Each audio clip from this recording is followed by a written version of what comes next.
The year was 1997, and me and my best friend from college, we'll just call him K. It's based off an old chemistry joke about potassium. We became friends because of it. We're working on a project for some digital street mapping company that popped up along with a lot of other ambitious computer app companies. It died along with them too. But it's the project we worked on that really matters. You see, me and Kay had already completed the entirety of the city we lived in at the time for the company when it went over. We ended up keeping all of the files as the company definitely didn't need them anymore. I can't confirm it, but I heard the CEO had committed suicide shortly after his company went under. Poor guy. That project ended up sitting in storage for quite a while. After all, we had no use for a detailed recreation of an entire city, especially one without any interior details. It wasn't until 2002 we even had a thought about it. In fact, I still remember the moment Kay reminded me of it. We were in the lab working on a project for Yahoo Mail. We had to fix some inbox glitch or something.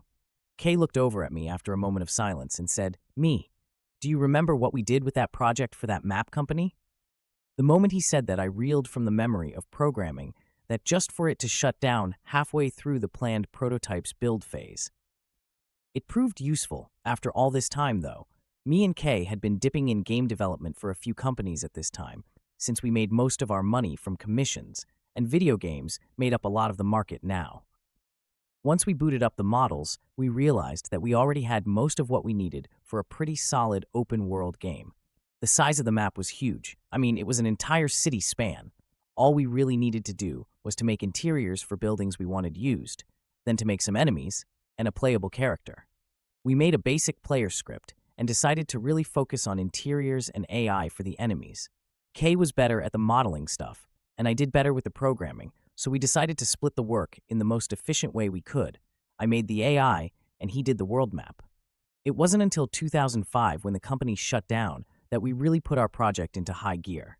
Since the need for on-demand commission programmers wasn't very high anymore, the company ran out of money, so me and Kay were out of a job. The company had to sell everything, so me and Kay ended up buying all of our gear from the company for a pretty good price. We set up a new computer lab in a little single-bed apartment and split the rent. We both got new jobs and came into the lab at different times, so we didn't really get to see each other there much. One thing we did a lot was we left sticky notes on the monitors with bugs the one needed fixed while the other was in. Cell phones were bulky then, and neither of us had one. I came into the lab one day, and I noticed a sticky note on the monitor. It simply read, "Please fix the bug that makes it so enemies can change the environment. It's screwing with my landscape."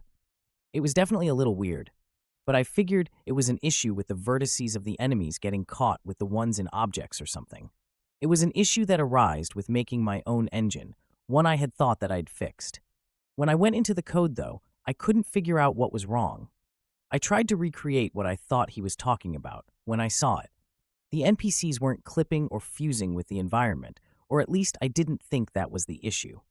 They were moving stuff around somehow.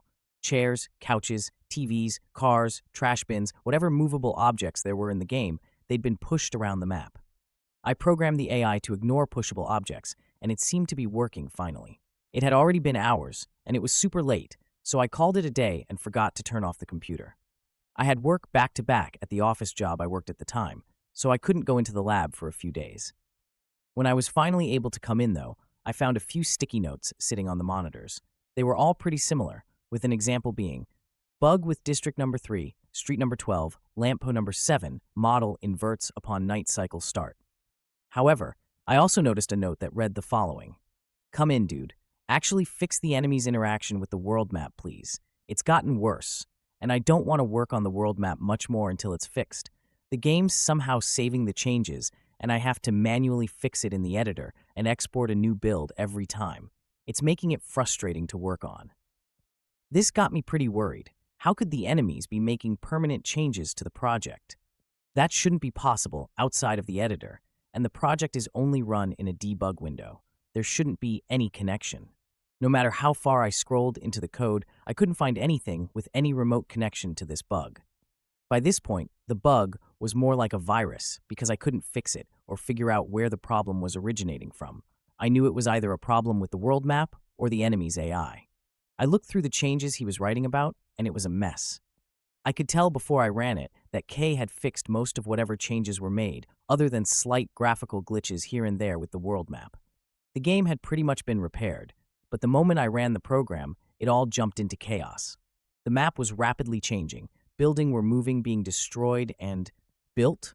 The map went from a city to a massive cluster of meshes in about 2 minutes.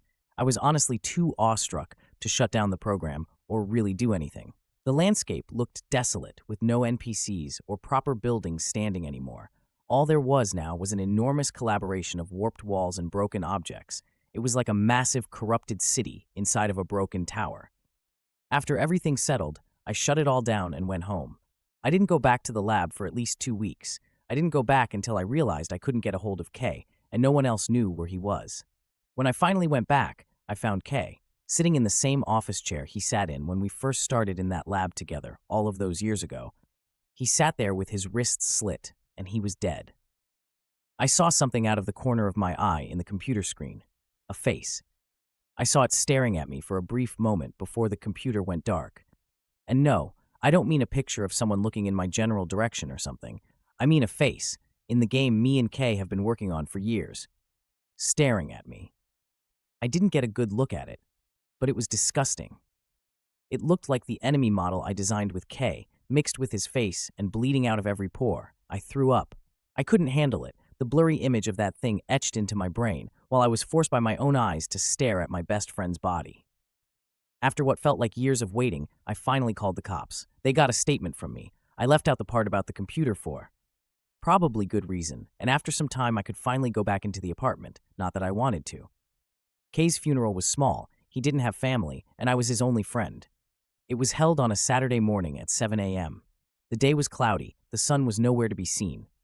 After the funeral, I went back to the lab. I knew I couldn't leave that computer or any of those files intact. I had to do something. I'm writing this to you now as I wait for the fire to consume me. Don't come looking for this lab, and don't try to recover anything from it. The devil lives inside this computer, and I programmed him,